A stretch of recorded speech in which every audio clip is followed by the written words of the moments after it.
RRB, l'invité du matin.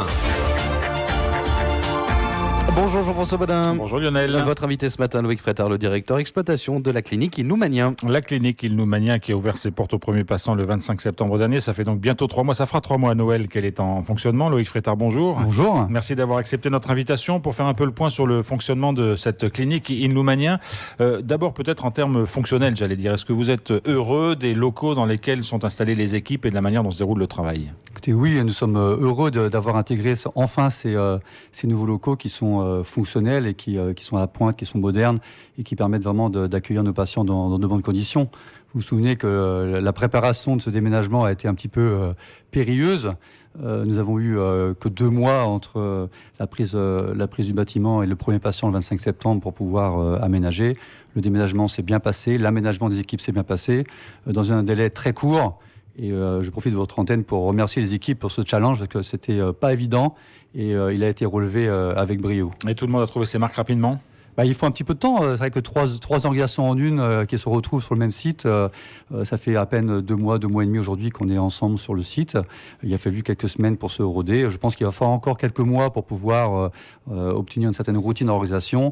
Nous avons commencé à corriger certains points que nous avons soulevés grâce aussi quelquefois au témoignage de nos patients et des équipes. Voilà, nous sommes sur la bonne voie et ça se passe bien. Alors est-ce que vous sentez que les Calédoniens commencent à s'approprier cet outil parce que c'est plus au même endroit, c'est un peu différent, il faut y venir? Est-ce que vous sentez que ça y est, ça fait partie maintenant de leur environnement ? Oui, ça commence. Alors c'est vrai que la signalétique extérieure et intérieure peut être encore perfectible.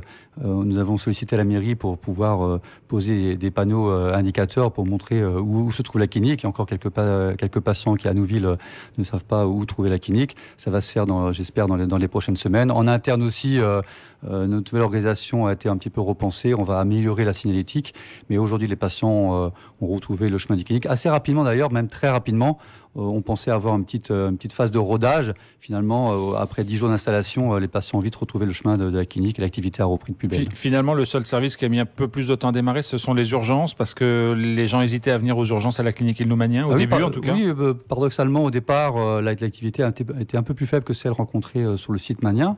Peut-être aussi parce que la population était peut-être un peu perdue dans ces histoires. Est-ce qu'on va ouvrir ? Quel service on ouvre quand ? Et donc finalement, on a recommuniqué sur les urgences qui sont ouvertes de 7h à 23h, 7 jours sur 7.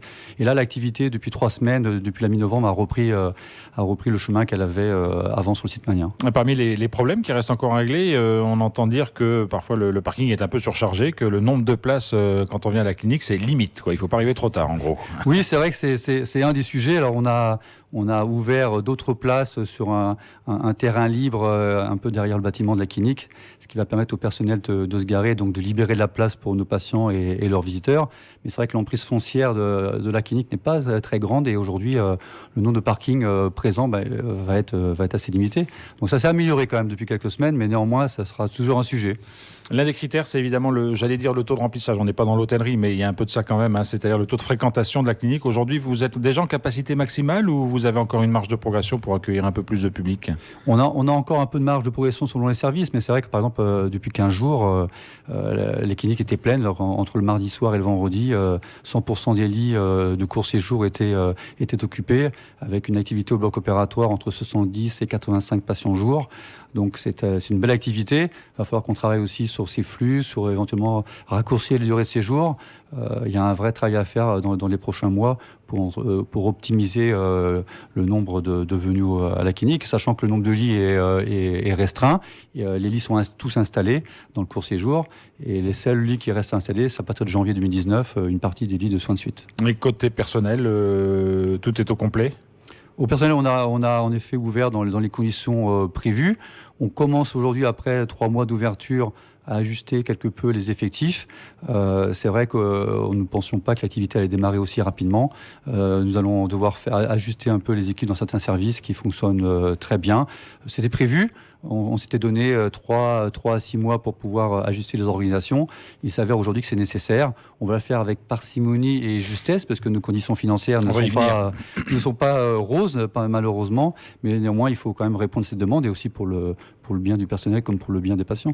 Un mot encore avant de parler justement des conditions financières. Vous l'avez dit tout à l'heure, l'année 2018 avec le déménagement et tout ça, ça a été un peu périlleux. Vous pensez que l'année 2019 va être celle qui va permettre de faire les réglages pour que l'établissement trouve son rythme normal, son rythme de croisière? Oui, on l'espère. On a passé les 2 derniers mois avec beaucoup d'inquiétudes, d'interrogations. Vous avez suivi vous-même nos péripéties. J'espère vraiment que 2019 va être l'année de mise en place, avec qu'on parle de nouveaux projets, qu'on parle de soins des patients, qu'on passe que le rôle de la clinique sur la carte sanitaire de Calédonie joue son plein effet. Donc c'est un peu l'objectif de l'année 2019. Encore un mot, parce que c'est un tout petit quartier qui est en train de naître, vous l'avez dit, il y a la clinique, mais il y a aussi tous les services à côté, il y a un certain nombre de services qui se sont rapprochés de la clinique, il y a des logements qui se font. Vous pensez que ça va devenir un lieu de vie pour les Nouméens à terme? J'ai l'impression qu'aujourd'hui, il y a quelques années, on avait du mal à penser que Nouville allait se développer. La clinique a été précurseur, a essuyé les plâtres, on peut le dire, et aujourd'hui il y a un quartier résidentiel qui se construit juste à côté de la clinique. Il est prévu quelques petits commerces de proximité. Et c'est vrai que notre clinique, avec le voisinage, va créer un nouveau quartier dans Nouméa. Alors Luc Frétard, parlons du financement, parce qu'on se souvient que ça avait été tendu en 2017 et 2018, qu'il y a eu un protocole d'accord signé avec le gouvernement. Où est-ce que vous en êtes là-dessus? Est-ce que vous respirez un petit peu financièrement? Quel est l'état de la situation? Alors le protocole d'accord, vous vous souvenez, a été signé fin juillet, donc juste le 27 juillet précisément, donc 2 mois avant le premier patient à la clinique. Ce protocole prévoit des engagements. Il a été signé entre le gouvernement et la clinique. Et le gouvernement avait quelques engagements à respecter, et la clinique également. Alors juste pour faire rapide et pour résumer, le gouvernement devait mettre en place des tarifs à Nouville, devait prévoir les nouveaux tarifs au 1er janvier 2019. Ça a été fait. Ça a été publié au JO de Nouvelle-Calédonie en septembre 2018. Ils seront en légère hausse, c'est ça? Ils sont en légère hausse au mois de janvier de 1,2%. Le gouvernement s'était engagé à obtenir de la SS une subvention d'équipement pour l'investissement médical de la clinique. Cette subvention a été votée en août, était versée fin septembre 2018, ce qui nous a permis, d'un montant de 300 millions, un montant quand même significatif, ce qui nous a permis vraiment une bouffée d'oxygène au moment où on s'installait dans les murs, et ce qui nous a permis de payer nos fournisseurs. Et les autres engagements du gouvernement, c'était l'ouverture du SSR et le renforcement des urgences, donc ça suit son cours.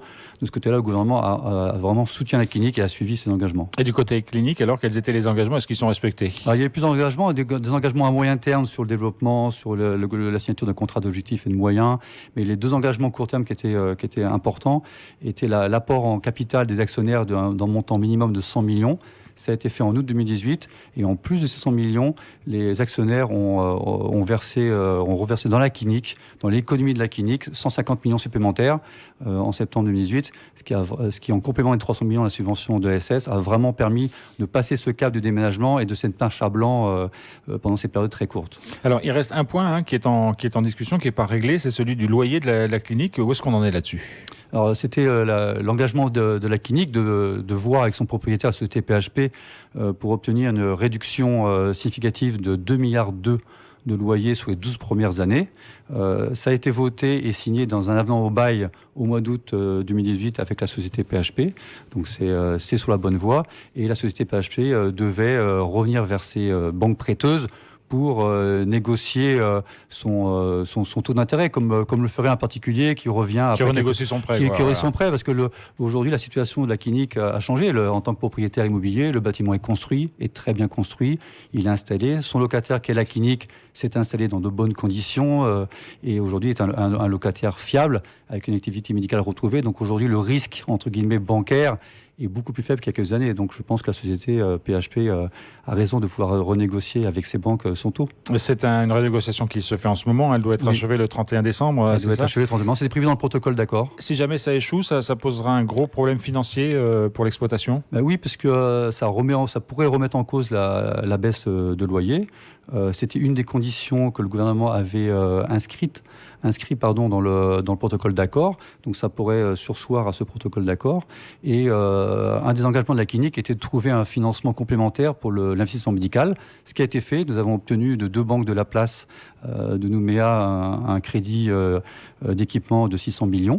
mais les conditions de versement de ces 100 millions sont conditionnées à l'entièreté de ce protocole d'accord. Donc si jamais PHP n'arrive pas à trouver un accord avec ses banques prêteuses, ça pourrait mettre en cause par cascade l'ensemble de ces conditions. Vous pensez raisonnablement que d'ici la fin de l'année, les choses vont rentrer dans l'ordre? J'espère. Ou il y a un petit risque quand même? Je crois toujours un peu au Père Noël. Après ce que vous avez passé? Après ce qu'on a passé, ça a toujours été un dossier difficile. Néanmoins, je pense que les gens sont responsables et les institutions que PHP a en face d'elles sont des institutions responsables. On parle d'une petite réfaction de taux d'intérêt. Je pense que l'intérêt général doit prévaloir dans ce dossier. Sur site, aujourd'hui, à la clinique, travaillent près de 500 personnes. On est un acteur fort économique. Les fournisseurs nous ont fait confiance pendant ces 18 mois derniers, qui ont été 18 mois difficiles. Ce serait vraiment une catastrophe en chaîne si la clinique ne pouvait pas honorer ses futurs paiements. Et les dirigeants de la clinique devraient alors en prendre acte et se tourner vers le tribunal de commerce. Donc c'est pas notre souhait, c'est pas le souhait de la direction naturellement, et on espère que tout va rentrer dans l'ordre d'ici les 15 premiers jours pour vraiment démarrer 2019 à une certaine sérénité et travailler vraiment à nos projets médicaux. Une toute dernière question, Loïc Frétard, il y a quelques mois avant l'ouverture, vous aviez organisé des journées portes ouvertes pour que le public découvre cette clinique. Oui. Est-ce que c'est quelque chose que vous referiez éventuellement en 2019? Oui, on pourrait exactement le refaire. C'est un peu plus compliqué aujourd'hui quand on a 250 patients hospitalisés et que le fonctionnement. On a fait des visites privées, des visites auprès de la société économique, auprès des institutions qui sont venues visiter la clinique après l'ouverture. On a encore des visites à faire, mais c'est vrai qu'aujourd'hui la population s'est appropriée le bâtiment. On a encore quelques travaux à faire. C'est un des projets 2019 pour aménager quelques espaces d'accueil du public pour que nos patients et leurs familles se sentent dans de meilleures conditions. Voilà, donc on a plein de projets pour 2019, des projets médicaux en priorité, et j'espère qu'on va pouvoir les mettre en œuvre rapidement. Écoutez, on se reverra l'an prochain. Alors merci beaucoup, Loïc Frétard, d'avoir été avec nous. Au revoir.